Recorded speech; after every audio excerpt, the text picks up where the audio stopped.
King Puranshana goes to the forest to hunt, and his queen becomes angry.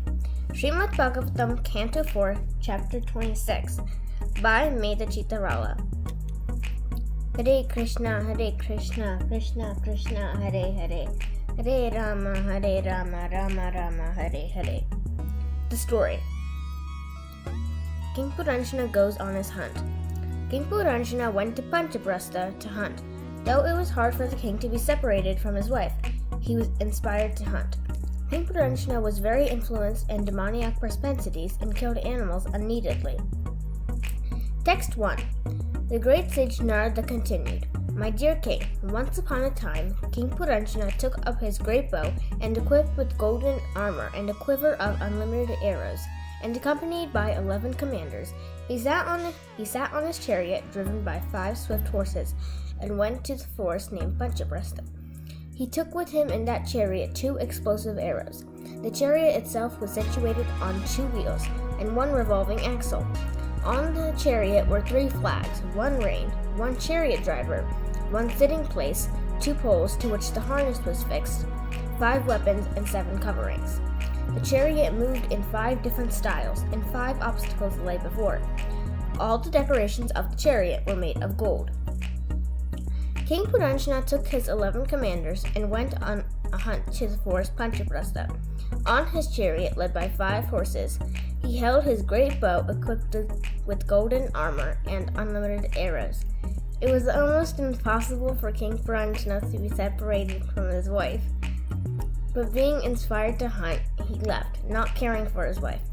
King Puranshana, being very influenced in demoniac propensities, had a heart that was hard and merciless. Because of this, he killed many animals unneededly.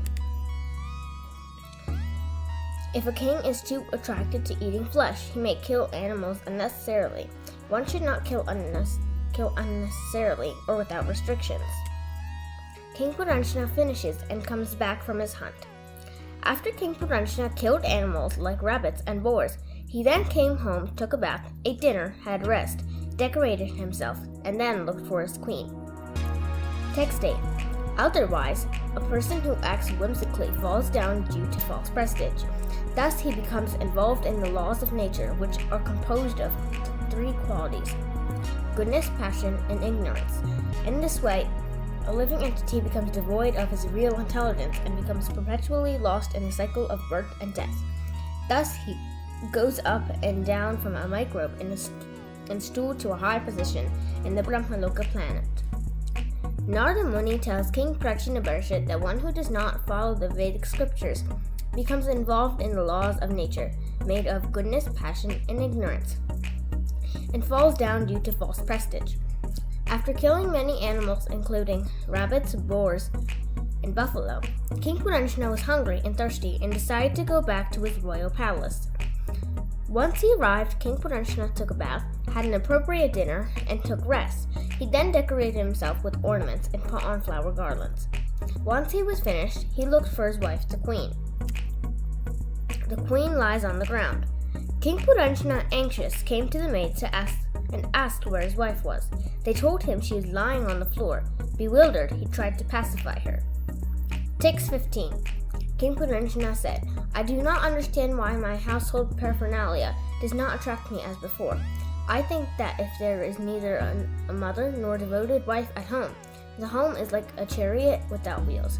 Where is the fool who will sit down on such an unworkable chariot? King Puranshana has thought that if there is not a mother or wife at home, the house is like a chariot without wheels. He asked the woman where his beloved wife is, for she is always saving him from the ocean of danger with her good intelligence. The woman told King Puranshana that his wife was lying on the ground with no bedding, and that they did not know why she was doing so.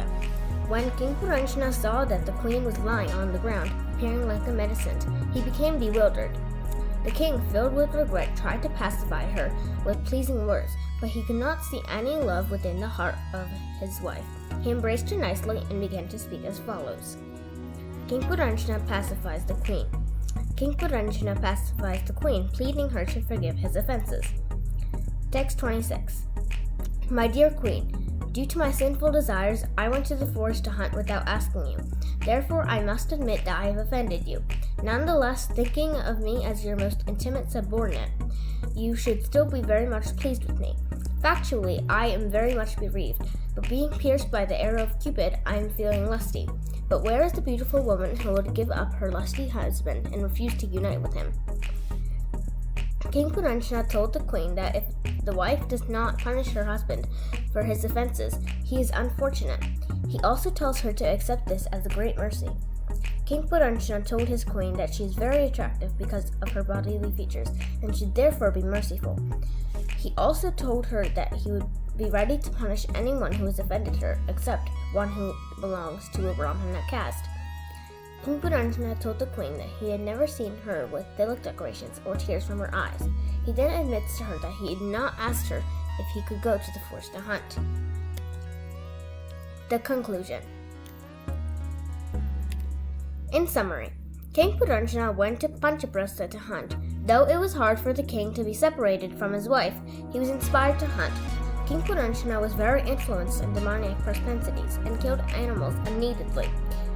After King Puranshana finished hunting, he then came home, took a bath, ate dinner, had rest, decorated himself, and then looked for his queen. King Puranshana, anxious, came to the maids and asked where his wife was. They told him she was lying on the floor. Bewildered, he tried to pacify her. King Puranshana pacifies the queen, pleading her to forgive his offenses. The end.